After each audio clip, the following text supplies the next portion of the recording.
21 साल से लेकर के 32 साल की उम्र तक जो है आप आईएएस बन सकते हैं। मालूम है ना ये बात, कैटेगरी को वाइस वाइस पे। लेकिन जो मजा आपके 21 या 22 साल या 23 साल में जॉब मिलने का होता है, उतना फिर आप जितना लेट करेंगे उतना वो चीज खत्म हो जाती है। पूछो क्यों? अगर आप 21 साल में डीएम बन गए या 21 साल में आईएएस बन गए, तो आपके रिटायरमेंट होते होते, जब आप रिटायरमेंट हो तक पहुंचेंगे, अगर आपका बहुत अच्छा जो है सिस्टम बना रहा, सिस्टम के साथ में पॉलिटिकल वर्क का बहुत अच्छा रहा लिंक, तो डेफिनेटली आप कैबिनेट सेक्रेटरी तक बन सकते हैं। कैबिनेट सेक्रेटरी जानते हैं क्या होता है? मालूम है ये चीज क्या होता है? शुरू करने से पहले जो है, अपना लेक्चर शुरू करने से पहले कुछ चीजें बताते हैं बेसिक सी, फिर से, ताकि आपको पता चल जाए, ताकि आपके अंदर वो आग पैदा हो कि आप जो है वहां तक पहुंचे। ठीक है, देखिए, जब आप आईएएस के लिए सिलेक्ट होते हैं, जब आप आईएएस के लिए सिलेक्ट होते हैं, तो स्टार्टिंग में आपको एसडीएम के रूप में जो होता है पोस्टिंग दी जाती है। होंगे आप आईएएस ही, आईएएस एक पूरी फैमिली है, ठीक है। एसडीएम के रूप में, एसडीएम के रूप में आपको किसी गांव में भेजते हैं। पहले गांव का जिला देते हैं, दूर का जिला जिला मिलता है। एसडीएम में जब आप काम कर लेंगे, कम से कम आप 3 साल तक या 4 साल तक, इसके बाद आपकी पोस्टिंग जो है नेक्स्ट लेवल पे होती है, और नेक्स्ट लेवल पे आपको बना के भेजा जाता है एडीएम, एडिशनल डिस्ट्रिक्ट मजिस्ट्रेट। ये सब डिविजनल मजिस्ट्रेट होता है, ठीक है। इसमें भी आपको कम से कम 3 साल, 4 साल, 5 साल काम करना पड़ता है एडीएम के रूप में। 6 साल भी हो सकता है, 7 साल भी हो सकता है। एडीएम के बाद में फिर पोस्टिंग होती है, ये भी आईएएस है, ये भी आईएएस है, ठीक है, सीडीओ। सीडीओ बनता है चीफ डेवलपमेंट ऑफिसर। कम से कम आपको 6 से 7 साल जो है यहाँ पे बिताना पड़ता है। 6 साल बिता सकते हैं या 7 साल बिता सकते हैं, या परफॉर्मेंस बहुत अच्छा है तो, ठीक है। और सीडीओ के बाद में नेक्स्ट पोस्टिंग होती है एज ए डीएम। यानी कहने का मतलब ये है कि ज्वाइनिंग के कम से कम आपको 10 से लेकर के जो है कम से कम 12 साल तक का समय जो है तय कर, यहाँ पे टाइमिंग कुछ कम भी कर सकते हैं। ये डिपेंड करता है आपकी परफॉर्मेंस पे। परफॉर्मेंस अच्छा है, आपकी रिपोर्ट अगर सही जाती जा रही है, तो आपका जो होता है प्रमोशन जल्दी होता है। मतलब सिलेक्शन के 10 से 12 साल लगते हैं प्रॉपर डीएम बनने में किसी जिले का, ठीक है।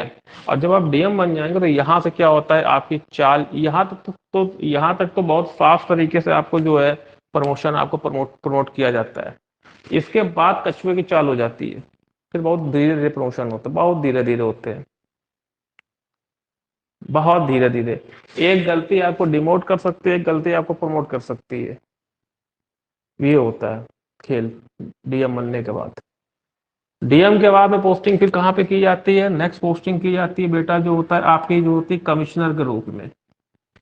कमिश्नर के रूप में होती है, जिसे आप हिंदी में कहते हो मंडला आयुक्त। कमिश्नर, कमिश्नर एक कमिश्नर पुलिस होता है, और एक सिर्फ सिंपल कमिश्नर सिविल सर्विस में होता है, ठीक है। वो आईएएस आईएएस संवर्ग से आता है। पुलिस कमिश्नर दूसरी चीज होती है, ठीक है। और कमिश्नर के बाद में फिर जो होता है, कमिश्नर के बाद भी जो होता है बहुत धीरे धीरे प्रमोशन जो है हो रहे होते हैं, चल रहे होते हैं। आपको एज ए कमिश्नर 5 साल, 6 साल, 7 साल आपको बिताने पड़ सकते हैं जो है अलग अलग मंडलों में। अलग अलग एक मंडल में जो होते हैं कई जिले आते हैं, 5 जिले भी हो सकते हैं, 6 जिले, यानी 6 जिले के, 6 जिले मान लो आप किसी जिले वहां पहुंचे, तो 6 जिलों के डीएम आपके अंडर में आपको रिपोर्ट कर रहे होते हैं। इतनी बड़ी पोस्ट होती है एज ए कमिश्नर। उसके बाद सेक्रेटरी, जब सेक्रेटरी बनते हैं सचिवालय में, सेक्रेटरीट में, और चलते चलते चलते चलते बहुत उसमें बहुत अलग अलग विभागों में जो है सेक्रेटरी जो है होते हैं। परिवहन विभाग, शिक्षा विभाग, कपड़ा विभाग, इंडस्ट्री विभाग, कई विभाग में।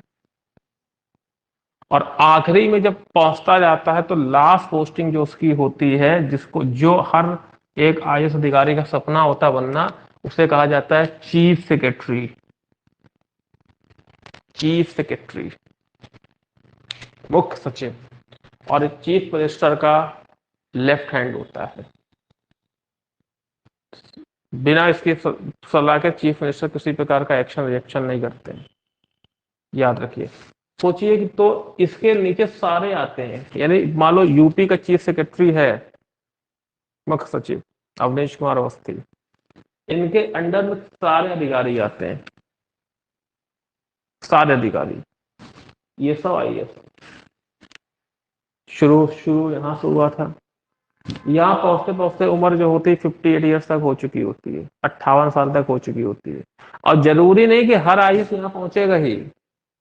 तुम्हारी तुम्हारी मान लो जो है ज्वाइनिंग 28 साल में हुई, तो आप यही तक, ये बहुत ज्यादा आप यहाँ तक पहुंच पाओगे, खत्म, सेक्रेटरी बन जाओ, खत्म। यहाँ पहुंच, क्योंकि उम्र नहीं बची ना, उधर तो 60 साल में रिटायर हो जाओगे ना। और अगर इसके बाद भी थोड़ी सी उम्र बचती है, या बहुत अच्छा आप कर पाते, बहुत अच्छा आपका बैक, या किसी चीज में बहुत ज्यादा एक्सपर्टाइजेशन आपके अंदर है, तो उस सिचुएशन में फिर जो होता है, अगर आपकी सेटिंग बहुत अच्छी है, बहुत चीजें वहां पर मैटर करती हैं, फिर जो होता है आपको, ये तो स्टेट की व्यवस्था है, फिर आपको सेंट्रल गवर्नमेंट में जो है भारत सरकार का बनाया जा सकता है कैबिनेट सेक्रेटरी। क्या बोलते हैं? Cabinet secretary. और कैबिनेट सेक्रेटरी आईएएस की दुनिया में सबसे बड़ा पद होता है। इसके अंडर देश के जितने भी आईएएस अधिकारी होते हैं सब आते हैं, यानी प्रत्येक जिले का मुख्य सचिव, चीफ सेक्रेटरी, इसको रिपोर्ट करता है। ये भी आईएएस होता है। तो यहां पे अगर आपको जाना है तो you have to select in 21 years at the age. जितना लेट, वहां तक नहीं पहुंच पाएंगे आप। समझ में आ गया? तो इसीलिए कह रहा हूं, पंचुअलिटी चाहिए, टाइमिंग चाहिए, प्रैक्टिस चाहिए, अनुशासित लाइफ चाहिए। ठीक है? सेट कर लो टारगेट, कहां पे जाके आप संतुष्ट होना चाहते हैं। समझ में आ गया? पसीने आ रहे हैं? हैं? पसीने आ रहे हैं सुन करके? कैसे करना है? यहां पहुंचना है, यहां पहुंचना है, यहां पहुंचना है। सोचिए पूरे, आप सोचिए, इमेजिन करो आप कैबिनेट सेक्रेटरी हो, आप किस पूरे देश में जहां फोन कर दोगे, आप प्रधानमंत्री उसका नहीं है। ठीक है? लेकिन पहले शक्ति पैदा करिए, ताकत पैदा करिए। ठीक है बेटा? ऐसी व्यवस्था आईपीएस की भी होती है। आईपीएस भी as a CO circle officer शुरू करता है। ठीक है? आईपीएस का पता है कि नहीं पता आपको? मालूम है कैसे होता है? बताऊं उसकी? बताऊं? देखो क्या होता है, आपको आइडिया लग जाए। आईपीएस सेलेक्ट हुए आप, ठीक है? डिस्ट्रिक्ट में जो पहली पोस्टिंग आपको मिलेगी वो मिलती है सीओ के रूप में, सर्किल ऑफिसर। जॉब की, अब सर्किल ऑफिसर के बाद आपकी पोस्टिंग की जाती है डीवाईएसपी के रूप में, जिसको डिप्टी एसपी कहते हो। ठीक है? डीवाईएसपी, डिप्टी एसपी के बाद में फिर आपको एसपी बनाया जाता है। और यहां से जो होता है कछुए की चाल शुरू, सुपरिटेंडेंट ऑफ पुलिस कहते हैं। इसके बाद ASP, sorry SSP, senior superintendent of police. ठीक है? इसके बाद फिर आता है कमिश्नर, पुलिस कमिश्नर। कौन है कानपुर के समय? कान बीपी जोगदंड। पता, अखबार नहीं पढ़ता उसका मतलब रोज पढ़ते हैं? नहीं पढ़ते हैं, अखबार पढ़ने की आदत डाली है। कमिश्नर के बाद जो होता है, फिर अलग अलग जोन बने हुए हैं, वहां पर जो होता है आप, जैसे एडीजी पोस्ट होती है ना, एडीजी में लॉ एंड ऑर्डर होता है, ऐसे चलता चला जाता है पुलिस डिपार्टमेंट में। और उसके बाद जैसे आईएएस में चीफ सेक्रेटरी सबसे बड़ा है, ऐसे ही आईपीएस वर्ल्ड में ना, भविष्य तो अच्छा है इसके आगे, भविष्य तो अच्छा है, भविष्य को टॉफी दे देगा ऐसे, लो खाओ, भविष्य टॉफी देगा, बच्चा बेटा खेलो, क्या कैसे हो, बेटा का बात कर देगा। DGP, director general of police, ये समतुल्य होता है चीफ सेक्रेटरी के, पूरे स्टेट की पुलिस का मुखिया होता है director general of police, DGP. DGP तक बनते बनते बनते बनते एज 58, 59, 60 के आसपास हो चुकी होती है। ठीक है, याद रखिए। अगर आपकी बहुत अच्छी सेटिंग है, बहुत अच्छी जानकारी है, थोड़ी उम्र बची हुई है, ठीक है, तो सेंट्रल की जो पैरामिलिट्री फोर्सेस होती हैं, जैसे आपका सीआरपीएफ हो गया, या जो आईटीबीपी हो गया, ऐसे है ना, ये पीएसएफ हो गया, तो यहाँ का जो डीजी होता है, यहाँ डीजी वर्ल्ड चलता है, डायरेक्टर जनरल ऑफ आईटीबीपी, ऐसे बन जाते हैं। ठीक है, सेंट्रल में पोस्टिंग हो जाती है इस तरीके से। ठीक, क्लियर हो रही बातें? तो आपको जहां सेट होना है वहां आप बने। ठीक है, तो चॉइसेस इज योर्स, उसका तरीका मैं बताऊंगा आपको। ठीक है, चलो डोंट वरी। चलिए, तो अब हम शुरू करते हैं अपने एग्जैक्टली टॉपिक पे। अब तो आप रिलैक्स भी हो गए होंगे। तो अपन बात कर रहे थे उस दिन, जो है किस टॉपिक पे बात कर रहे थे हम लोग? बात कर रहे थे यूरोपियों का भारत में आगमन पे बात कर रहे थे हम लोग। ठीक है, आज उसी के आगे बताएंगे और कुछ पॉइंट्स आपको नोट भी कराते चलेंगे। ठीक है, ऊपर हेडिंग लगा लो, यूरोपियों का भारत में आगमन। यूरोपियों का, यूरोपियों का भारत में आगमन। ठीक है, यूरोपियों का मतलब मेरे दोस्तों यहाँ पे जो है कंपनियों से है। ठीक है, ये चीज आपको पता होनी चाहिए। और सबसे पहले आपको मालूम होना चाहिए कि जो सबसे पहले कौन आए थे, पुर्तगाली आए थे भारत में। ठीक है, तो आप सबसे पहले लिखेंगे हम लोग पुर्तगाली के बारे में, लिख लीजिएगा पुर्तगाली। किस कंट्री से आए थे? पुर्तगाल से आए हुए थे। ठीक है, पुर्तगाली, तो आपको पता होना चाहिए किसका, कहां से आए थे, पुर्तगाल से आए हुए थे। ठीक है, और मेजर मेजर पॉइंट्स पे ही बात करेंगे, बहुत इधर उधर की बात जो है अपन लोग नहीं करेंगे। ठीक है, क्वेश्चन आपसे पूछा जाएगा, आप जब प्रीलिम्स देंगे तो उस पर क्वेश्चन पूछा जाएगा, या मेंस लिखने को आएगा तो क्वेश्चन उसमें आएगा कि पुर्तगालियों ने अपनी पहली फैक्ट्री कहां पर शुरू की हुई थी। पुर्तगालियों ने जो है अपनी पहली फैक्ट्री जो है वो कहां पे शुरू की हुई थी? तो आप इसका आंसर लिखेंगे, इन्होंने लिखिएगा पुर्तगालियों की पहली फैक्ट्री, पुर्तगालियों की पहली फैक्ट्री, पहली फैक्ट्री, पहली फैक्ट्री कोचीन में, कोचीन, और इसको इसमें कहीं कहीं बुक में नाम इसका जो है कोल्लम भी आया हुआ है, या एग्जैक्टली ये ऐसा कह सकते हैं, कोचीन में जगह पड़ती है, या गांव था कोल्लम। ठीक है, ठीक है, ऐसे मार्क कर लीजिएगा, एग्जैक्टली आपको समझ में आए, में खोली हुई थी। ठीक है, ये क्वेश्चन जो है बहुत बार जो है पूछा गया, रिपीट किया गया, डिफरेंट डिफरेंट एग्जाम में आप बात करेंगे जो है, जैसे पीसीएस प्रीलिम्स का तो बड़ा हिट क्वेश्चन है, अक्सर आधुनिक भारत में क्वेश्चन पूछ लिया जाता है आपसे जो है। ठीक है, तो पहली फैक्ट्री कहाँ कहाँ शुरू की थी? कोचीन में शुरू की थी। कब शुरू की थी? 1503 में की थी। तो वहां लास्ट टाइम पे हमने बताया था कि जो है किस तरीके से वहां के राजा जेम्स फर्स्ट ने वास्को डिगामा को बुला लिया था वापस। वास्को डिगामा की मौत हो जाती, वास्को डिगामा को जो है वहीं पर जो है गोवा के पास में दफन कर दिया जाता है। उसके बाद वो अपना पहला जो गवर्नर जनरल गवर्नर होता है उसको भेजता है। ये यहां तक हमने आपको बताया था ना। ठीक है, तो अब जो पहला गवर्नर आया था वो कौन था, उसका नाम क्या था, नोट कर लीजिए। अब यहां से शुरू करेंगे उसके बारे में। उसका नाम था Francisco, Francisco de Almeida. Francisco de Almeida, Francisco de Almeida, ठीक है, फ्रांसिस्को डी अल्मीड़ा, ठीक है। इसके बारे में पहला पॉइंट नोट कर लीजिएगा, या पुर्तगालियों का पहला, या पुर्तगालियों का पहला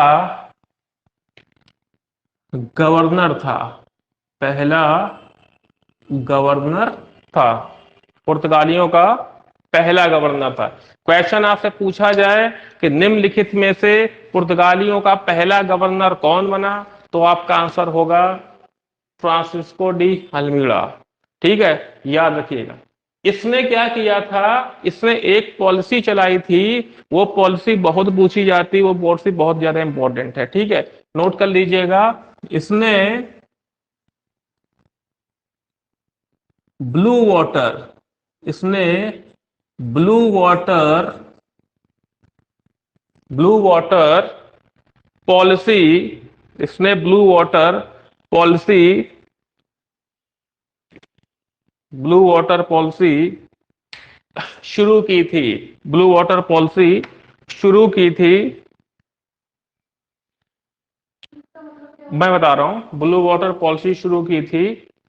इस पॉलिसी के अंतर्गत, इस पॉलिसी के अंतर्गत हिंद महासागर में, देखो भैया मैंने बताया था ना, ये पूरा एरिया कौन सा है आपका, हिंद महासागर का ये एरिया लग रहा है, ये आपका हिंद महासागर है, इंडियन ओशन का पूरा एरिया ये लग रहा है नीचे, ठीक है ना।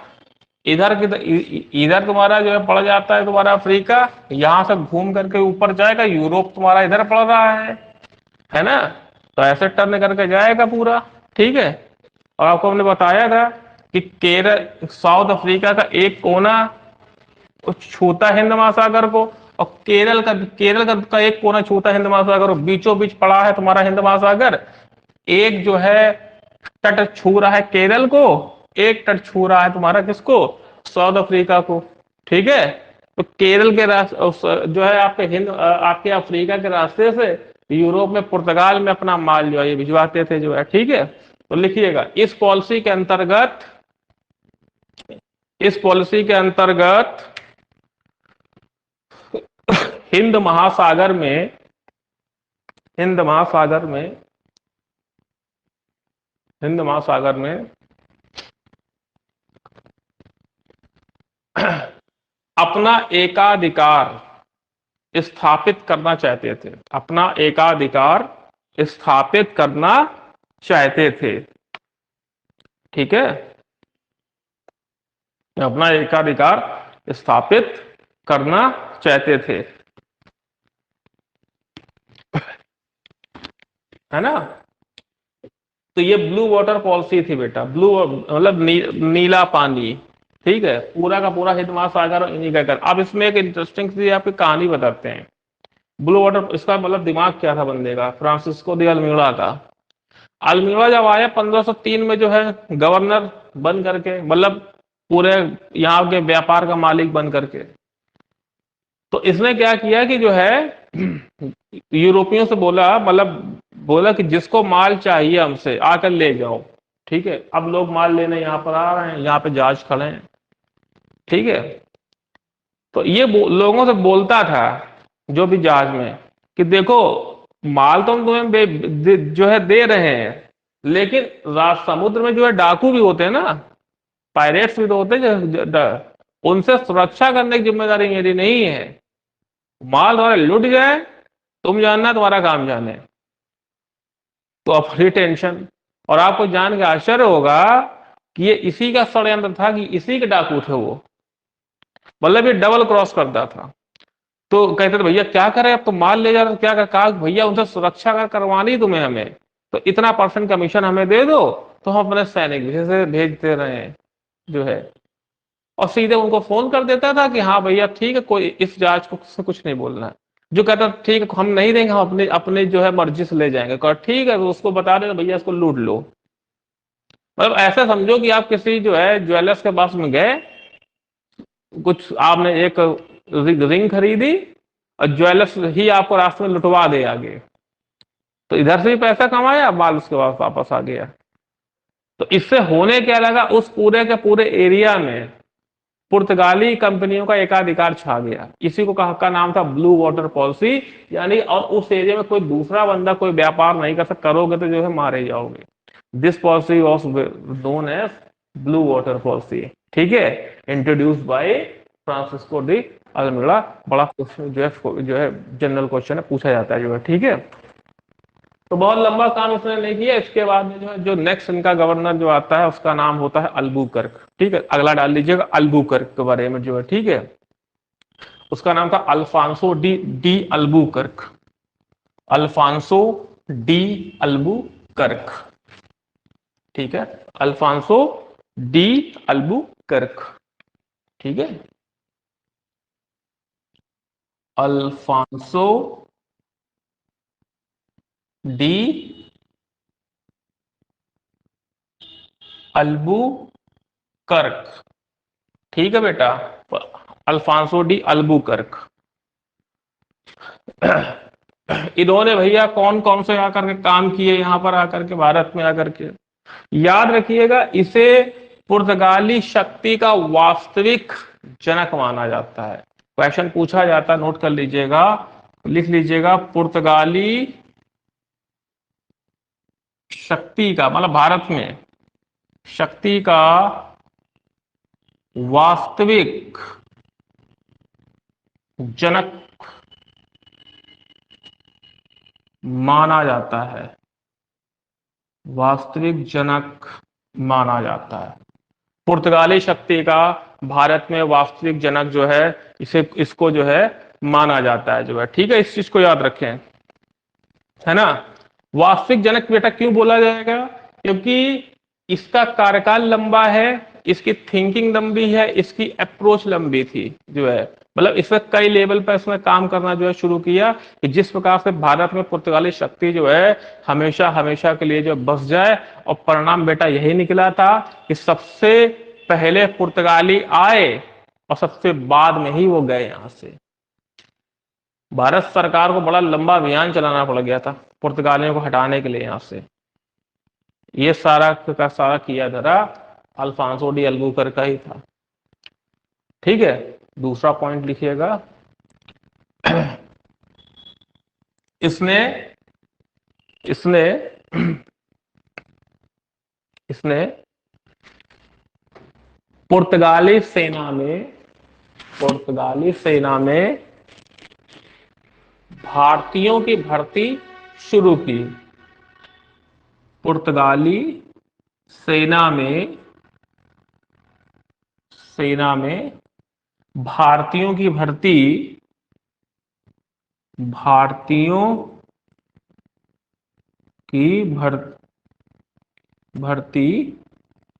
शुरू की। ठीक है बेटा, ये काम पहले वाले ने नहीं किया था, इसने किया।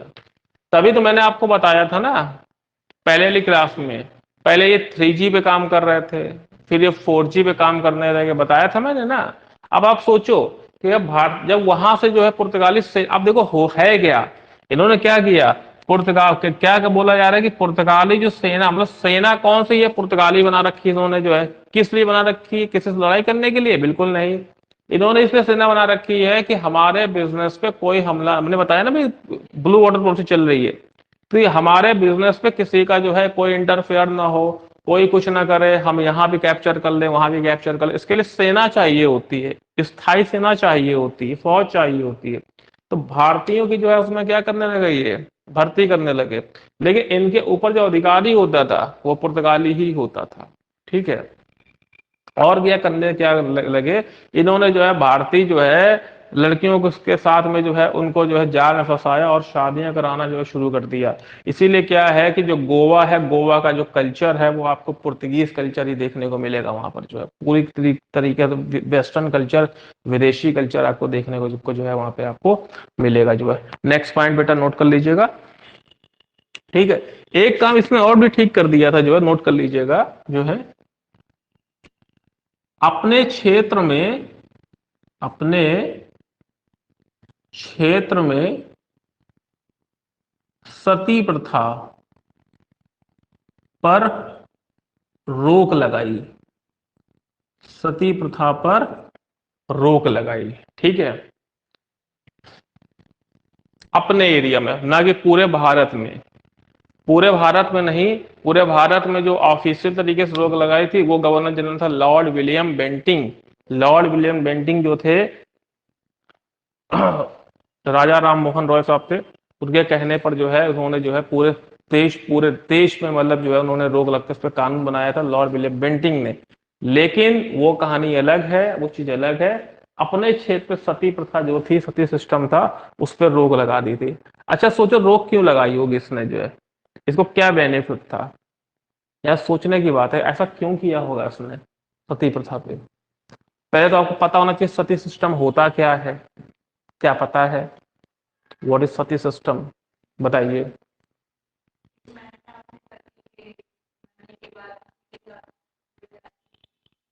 जल जाती है कि जल जाती थी? जल जाती थी, ठीक है। क्यों, ऐसा क्यों किया जाता था? परंपरा, ठीक आपके हिसाब से ठीक है गलत है? गलत था, अच्छा। ठीक है, परंपरा गलत थी जो है। तो तो इसने रोक क्यों लगाई होगी? ये तो पुर्तगाली थे ना, जल जाने देता है। इसको कौन सी ऐसी प्रॉब्लम थी कि भाई जो है, कौन सी उसकी जो है बहनें थी कि जो है वो जल रही क्योंकि उससे दर्द हो रहा है? ऐसा तो कुछ नहीं। यार सोचने वाली बात है, एनालाइज करने वाली बात है ना। इंडियन लोग उसके फेवर में आ सके, तो इसमें जो है उसको, इसमें उसको इम्प्रेस करने की क्यों जरूरत पड़ेगी भाई? तो ये तो इंडियन मैटर था, इंडियन लोग सॉर्ट आउट कर लेते हैं। इंटरव्यू में क्वेश्चन पूछ लिया जाएगा आपसे ऐसे बात है, तो आप इसका कैसे आंसर जो है करेंगे इसका? ये असर्शन रीजन वाले कारण में क्वेश्चन आते हैं, तो उसमें क्वेश्चन कैसे कैसे आप करेंगे इसको? दिमाग चलो थोड़ा सा, दिमाग में घुमाओ थोड़ा सा। क्यों ऐसा किया होगा भाई? इसे इम्प्रेस करने की जरूरत क्या है भारतीयों को? भाई भारतीयों का मुद्दा है, हम सॉर्ट आउट कर लेते हैं। हमें पुर्तगाली को जो इम्प्रेस करने की कौन सा आवश्यकता पड़ रही है? सोचो। हम्म, कोई बात नहीं, बताते हैं। मजदूरी के लिए नहीं, थोड़ी देर पहले भी हमने बताया था कि ये 3G से 4G पे आ गए थे। अब जनरल जनरल कोई लड़की शादी इनसे करने को तैयार नहीं होती थी पुर्तगाल में, विश्वास पे हैं। तो जिन जो विधवाएं होती थी, सती होने जा रही है, उनको बोलते थे तुम मरो वहीं।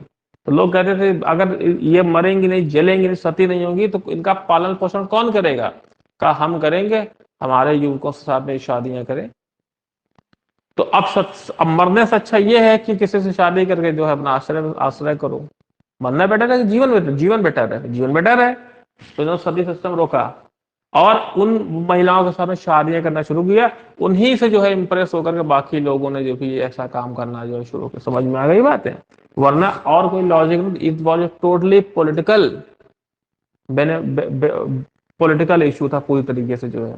ठीक है, राजनीतिक उद्देश्य से लेकर के ये जो है काम किया गया था जो है, इस चीज को याद रखिएगा। लेकिन जो लॉर्ड विलियम बेंटिंग का उद्देश्य था, वो उद्देश्य शादी करने वाला जो है नहीं था। इनका उद्देश्य शादी करने वाला था। ठीक है, एक पॉइंट और मेंशन करिएगा इनके बारे में, लिखिएगा। एक पॉइंट और है इनके बारे में। बीजापुर के सुल्तान आदिल शाह, बीजापुर बीजापुर के सुल्तान आदिल शाह,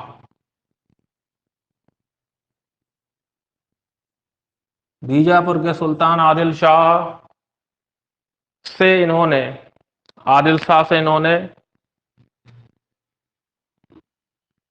गोवा को जीत लिया। गोवा को जीत लिया बीजापुर के सुल्तान आदिल शाह से इन्होंने गोवा को जीत लिया। ठीक है, अब देखो, सेना अभी थोड़ी देर पहले ना पुर्तगाली सेना में भारतीय की भर्ती शुरू की। इसका बेनिफिट कहां ले रहे हैं? यहां ले रहे हैं। तो बीजापुर के सुल्तान आदिल शाह से गोवा जीता। तो गोवा अब मतलब इनकी आप हिमाकत देखिए, इनकी आप हिम्मत देखिए। अभी तक जो है जमोरिन के सामने हाथ पैर जोड़ रहे थे, साहब आप परमिशन दे दो बिजनेस करने की। और आज इतनी हिम्मत है कि गोवा, बीजापुर के सुल्तान हैं आदिल शाह भाई साहब, इनसे जो है इन्होंने सीधे सीधे टक्कर ले लिया। टक्कर लेके क्या किया, गोवा को जीत लिया, गोवा को छीन लिया उससे। उद्देश्य बिजनेस करना, पर्पस करना, और शक्ति जो है शो करना। ठीक है, शक्ति जो है दिखाने की चीज है। चीन के जो है एक,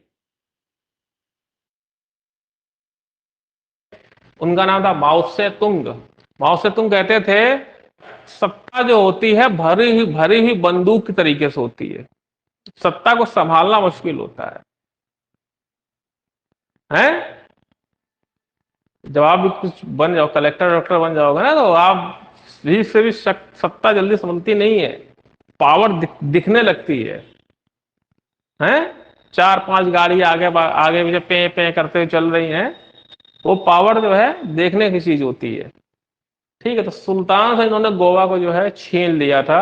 ये क्वेश्चन जो है पूछा जाता है कि किस पुर्तगाली गवर्नर ने बीजापुर के सुल्तान आदिल शाह को परास्त किया था, हराया था। क्वेश्चन कई लेवल पे जो है होता है, ट्विस्ट किया जाता है। तो आप उस पर आंसर जो है केवल और केवल अल्बुकर को ही टिक करेंगे, और इसके अलावा इसको और नहीं जो है टिक करेंगे जो है। ठीक है,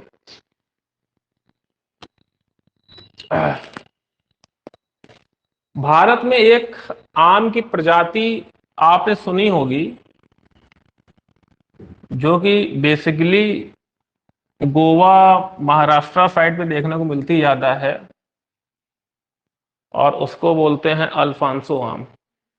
सुना है? ये क्वेश्चन पूछा तो नहीं जाता, लेकिन बता दें, क्योंकि कभी कभी जो होता पीसेस वगैरह के प्रीलिम्स से पूछा जाता है कि पुर्तगाली अपने साथ में निम्नलिखित में से कौन सी वस्तु भारत में लाए थे। तो वो तो लास्ट में आपको बताएंगे, लेकिन याद रखिएगा भारत में एक आम की प्रजाति है, उसका नाम है अल्फांसो आम। ठीक है, उसको हाफूस भी कहा जाता है। अल्फांसो आम यही लेकर के आया, इसी के नाम के ऊपर ही अल्फांसो उसका आम का नाम है। घर जाइएगा गूगल करके देखिएगा अल्फांसो आम के बारे में। ठीक है, वैसे बहुत सी चीजें लाए थे, तंबाकू भी लाए थे भारत में, टोबैको लाए थे, आलू लेकर के आए थे, बहुत सारी चीजें जो है ये जो है वहां से लेकर के आए। तंबाकू का जो पौधा था ये ब्राजील से लेकर के भारत में आए थे। भारत में पहले तो तंबाकू नहीं होती थी, इन्हीं का किया धरा है भारत में जो आज टोबैको चल रही है। ठीक है, नेक्स्ट पॉइंट लिख लीजिएगा। दक्षिण पूर्व एशिया, दक्षिण पूर्व एशिया, दक्षिण पूर्व एशिया की महत्वपूर्ण मंडी, की महत्वपूर्ण मंडी मलक्का, मलक्का पर, मलक्का पर एकाधिकार कर लिया। एकाधिकार यानी मोनोपोली, एकाधिकार कर लिया। ठीक है, तो दोस्तों समझ में आ रहा है? दक्षिण पूर्व एशिया, मलक्का, मलक्का क्या सी पोर्ट है, मंडी था, इंटरनेशनल मार्केट थी, वहां पर अधिकार करने का काम अल्फांसो डी अल्बुकर ने किया, वही भारतीय सेना की मदद से। जो भारतीयों को उसने भर्ती करना शुरू किया था, उसकी मदद से उसने जो है मलक्का पर जो है अधिकार कर लिया। उद्देश्य बिजनेस का ट्रांसमिशन इधर से उधर जो है करना जो है। ठीक है, ये इसका जो है मेन उद्देश्य था जो है। एक पॉइंट और इनका है जो काम का जो पूछा जो है जाता है जो है, लिख लीजिएगा। फारस की खाड़ी, फारस की खाड़ी, फारस की खाड़ी को इंग्लिश बोलेंगे द गल्फ ऑफ पर्शिया, या पर्शियन गल्फ भी कह सकते हो। फारस की खाड़ी, फारस की खाड़ी पर स्थित स्थित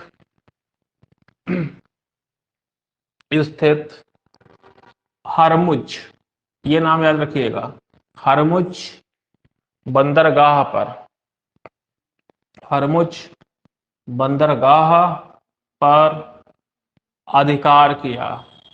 ठीक है, अधिकार किया बेटा। हर अब आप देखेंगे कि ये कभी अधिकार ऐसी क्षेत्र पे नहीं कर रहे हैं जो क्षेत्र लैंड लॉक्ड है। हमने पहली क्लास बताया था लैंड लॉक किसे कहते हैं, किसे कहते हैं?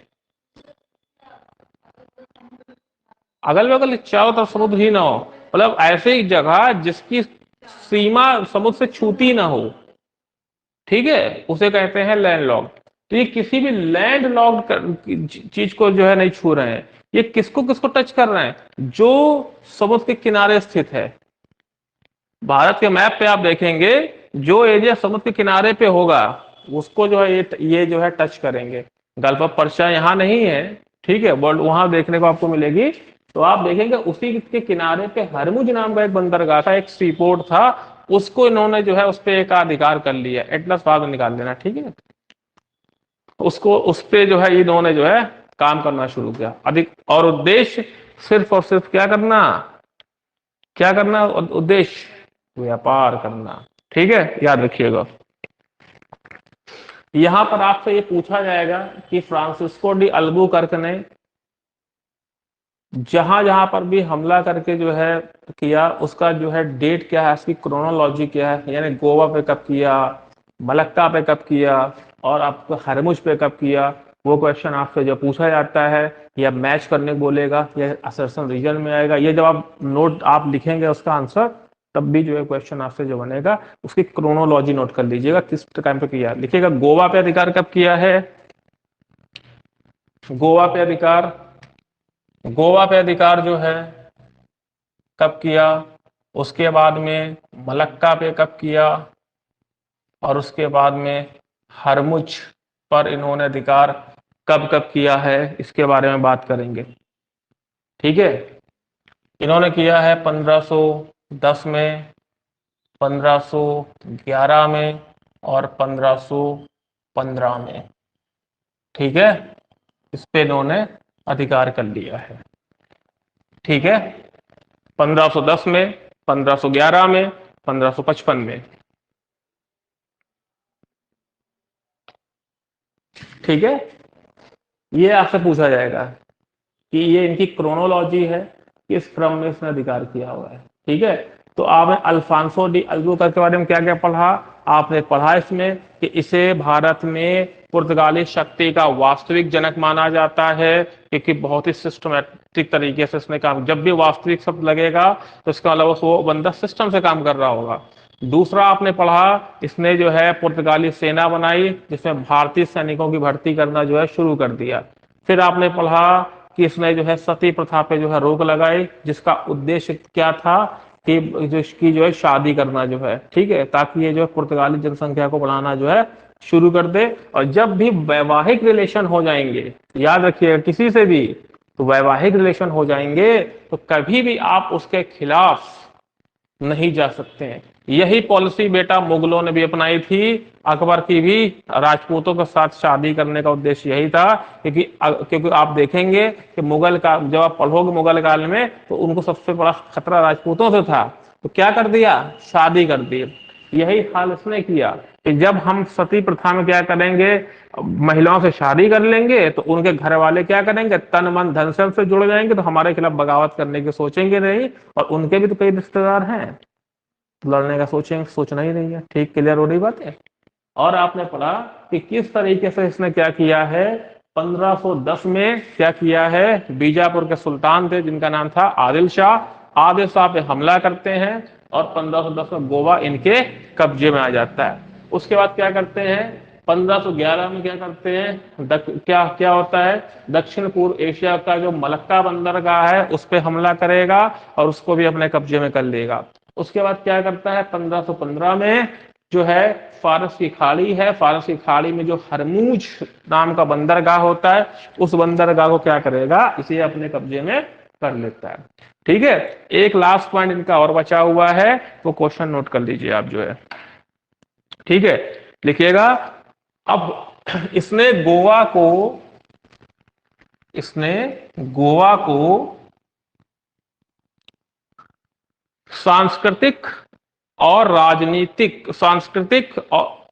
राजनीतिक केंद्र के रूप में बदल दिया। गोवा को सांस्कृतिक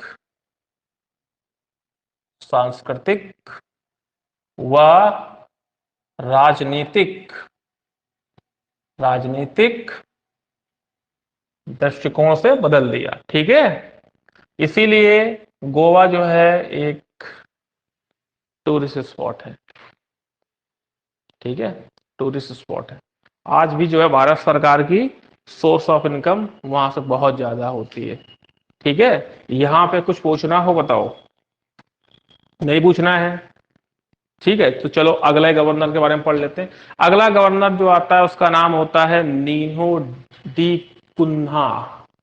मैं नाम लिख लेता हूं जो है नीनो डी कुन्हा।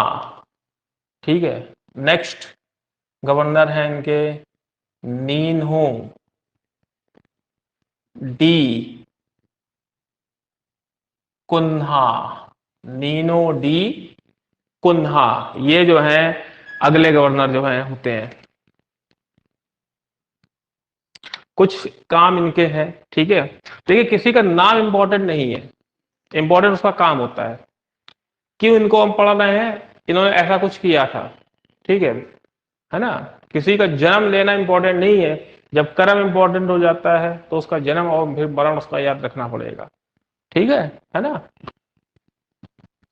बहुत बड़े तो काम इन्होंने नहीं किए थे, हाँ कुछ काम इन्होंने इनके हैं जो कि आपके ऑब्जेक्टिव बनाएगा। इन्होंने एक काम किया हुआ था, गोवा पे अधिकार तो कर ही लिया था पहले वाले इनका सीनियर साहब ने जो है। गोवा को उन्होंने क्या किया था, पुर्तगाली शक्ति की औपचारिक राजधानी बना दिया। नोट कर लीजिएगा, इसने गोवा को औपचारिक यानी ऑफिशियल औपचारिक राजधानी यानी कैपिटल राजधानी बनाया। ठीक है, गोवा को क्या करता है, राजधानी जो है औपचारिक कैपिटल में बदल दिया।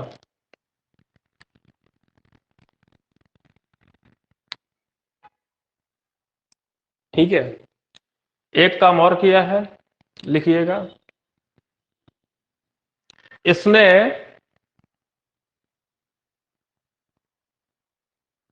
इसने सैंथोमी सैंथोमी ये बेटा जगह पड़ती है आपकी मद्रास के पास में। मद्रास का वर्तमान नाम चेन्नई है, लेकिन चेन्नई आप यूज नहीं करेंगे। इतिहास में जिस समय जो नाम होता है उसी नाम का प्रयोग किया जाता है, इस चीज को हमेशा याद रखें। कभी भी आप इसका आंसर राइट करें तो आप चेन्नई शब्द का प्रयोग नहीं करेंगे, वरना टीचर आपका आंसर वहां कट कर देंगे। ठीक है, उस समय इसको मद्रास कहा जाता था। सैंथोमी, मद्रास में एक जगह पड़ती है सैंथोमी, लेकिन याद रखिएगा ये बस्ती पानी के किनारे ही होगी, समुद्र के किनारे ही होगी, क्योंकि इनका उद्देश्य व्यापार करना है। ठीक है, इन्होंने सैंथोमी यानी मद्रास में, हुगली कहां पड़ता है बेटा, बंगाल के पास। ठीक है, बंगाल में और दीव में, जो दमन दीव सुनते हो ना आप, तो दमन में नहीं दीव में, दीव में, वो दमन और दीव अगल बगल आइलैंड है इसलिए वो एक साथ बोले जाते हैं। ठीक है, लेकिन है दोनों अलग। दीव में दीव में पुर्तगाली बस्तियां स्थापित की, पुर्तगाली बस्तियां स्थापित की।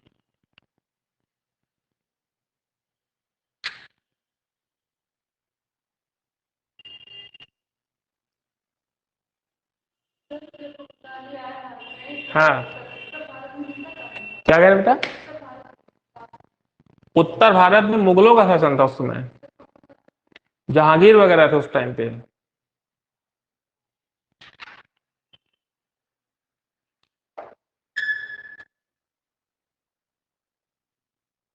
ठीक है, तो ये शासन जो है बेटा होता है धीरे धीरे, ठीक है। अब बात करते हैं कि भारत में जो पुर्तगालियों का जो दमन था, यानी कि पुर्तगाली फ्लॉप क्यों हो गए, ठीक है। क्योंकि क्वेश्चन बनता है कि निम्नलिखित में से पुर्तगालियों के दमन का कारण कौन सा था। चार ऑप्शन रखे होते हैं, या कारण या असर्शन में क्वेश्चन सबसे ज्यादा ये देखा जाए, इस टाइप का क्वेश्चन रीजन असर्शन में सबसे ज्यादा मिलता है, ठीक है। या एनालाइज करने को बोलते हैं कि आप इसको एनालाइज करके बताओ उसमें कौन सी बात सही कौन सी नहीं है। तो पुर्तगालियों का जो है दमन जो है वो क्यों हुआ है, ठीक है, वो देखिएगा। जो पुर्तगालियों का जो दमन है, यानी कि इनका जो डिक्लाइन है वो भारत में क्यों हुआ है, ठीक है। पहला रीजन क्या था इनका, एक तो इन्होंने क्या किया, भारतीय स्त्रियों से शादियां शुरू कर दी। भारतीय स्त्रियों से विवाह, एक तो ये रीजन था, जिसके कारण क्या होने लगा कि लोगों के बीच में जो है एक हलचल मच गई कि ये तो बड़ा बड़ा गलत काम कर रहे हैं, ठीक है। ये रीजन था एक। लालच देते थे कि बहुत अच्छी हम लाइफ देंगे, बहुत अच्छा हम जो है सुविधा देंगे, जो है विदेश जाएंगी आपकी बेटियां। उससे जो है लालच के वश करने लगे तो दूसरे लोग जो है डिमोटिवेट होने लगे, ऐसा नहीं करना चाहिए। दूसरा, धर्म बहुत बड़ी चीज होता है। तो इन्होंने क्या करना किया कि धर्म परिवर्तन तरीका हम बताया था ना मैंने आपको कैसे होता था। धर्म परिवर्तन पे जोर देना जो है इनके जो है, लिखते रहिएगा, धर्म परिवर्तन पे जोर देने से क्या होने लगा कि इनको